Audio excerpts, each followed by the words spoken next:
Dans la vie, toutes les histoires vécues sont différentes de celles qu'on raconte, car il n'y a qu'un roi qui puisse vivre sa royauté et un esclave pour exprimer sa souffrance. Un jour, je suis rattrapé par la réalité. La Bible me fait savoir que je suis esclave du péché. Il coule dans mes veines car depuis la création du monde, ce péché Satan a fait chuter le premier homme de qui je suis issu, Adam. La Bible me révèle encore que le salaire du péché c'est la mort. Mon cœur s'emballe, je prends conscience de l'ampleur de la situation. Qui veut mourir? Personne. Qui peut donc me libérer de cet esclavage du péché, de cette mort éternelle? C'est alors que la Bible, parole de Dieu, me donne une lueur d'espoir. Dieu dans son amour crée un pont entre lui et moi pour me délivrer du péché et échapper à cette mort éternelle. Ce pont est un homme, en fait c'est Dieu lui-même fait homme et il a un nom, c'est Jésus-Christ. Alors je décide de chercher Jésus et je le trouve là, guérissant toutes sortes de maladies, redonnant la vie aux morts, pardonnant les péchés des ivrognes, menteurs, voleurs, adultères et j'en passe. En bref, il fait du bien partout où il passe. Cependant, le péché continue à agir en moi. Il me pousse à ne pas faire le bien que je veux, mais à commettre le mal que je ne veux pas. Et voici qu'un jour, Jésus qui doit me sauver est arrêté. Livré aux Romains, il est jugé, la sentence tombe. Crucifiez-le. Il est battu, raillé, chapeauté d'une couronne d'épines. Il est crucifié sous mes yeux et sur un écriteau au-dessus de sa croix est marqué « Voici le roi des Juifs ». Me voici en face de cette croix avec à mes côtés les Romains conscients de leur force, les Grecs forts de leur sagesse et les Juifs sages de leur religion. Tous nous nous posons des questions qui dépassent notre compréhension. Car sur cette croix est cloué un soi-disant roi. Que dis-je? Sur cette croix est cloué le roi des rois. Impensable, disent les Romains, un roi sur une croix. Inacceptable, martèlent les Grecs, leur roi sur une croix. Sacrilège, affirment les Juifs, notre roi sur une croix.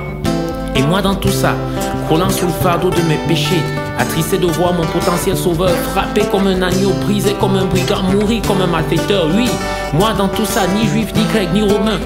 Les dés sont jetés, mon sort est scellé, je suis perdu. Mais entre-temps, une flamme de joie naît en moi. Quand j'entends Jésus dire avec assurance à l'un des deux malfrats, cloué comme lui, mais qui reconnut sa faute: aujourd'hui, je te le dis en vérité, tu seras avec moi au paradis.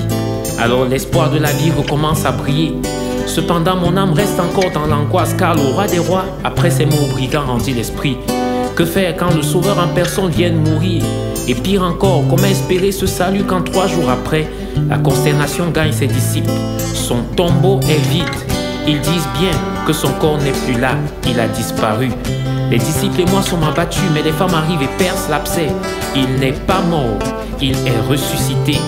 Alors une peine indescriptible m'envahit. Mon cœur s'emballe à nouveau, mais de joie cette fois-ci. Et comme un flash, toute la révélation des Écritures apparaît. Les prophéties d'Ésaïe se confirment.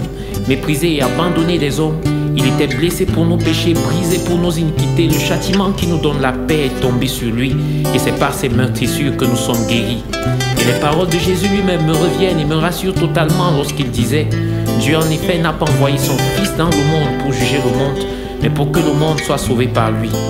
Maintenant que je sais toutes ces vérités, je crois simplement que Jésus a vaincu Satan, le péché sur cette croix, et que le jugement ne m'atteint plus. Et toi qui m'écoutes, quel que soit ce que tu traverses, j'ai une bonne nouvelle pour toi. Les hommes t'ont peut-être abandonné et rejeté. Tu as peut-être fait des choses sales et indignes et tu te dis qu'il n'y a plus d'espoir. Non, je ne te juge pas, puisque Jésus ne m'a pas jugé et je t'annonce qu'il ne te juge pas non plus. Tu n'as pas d'effort à faire, sauf celui de croire, de lui donner ta vie comme moi je l'ai fait, et le jugement éternel ne t'atteindra plus.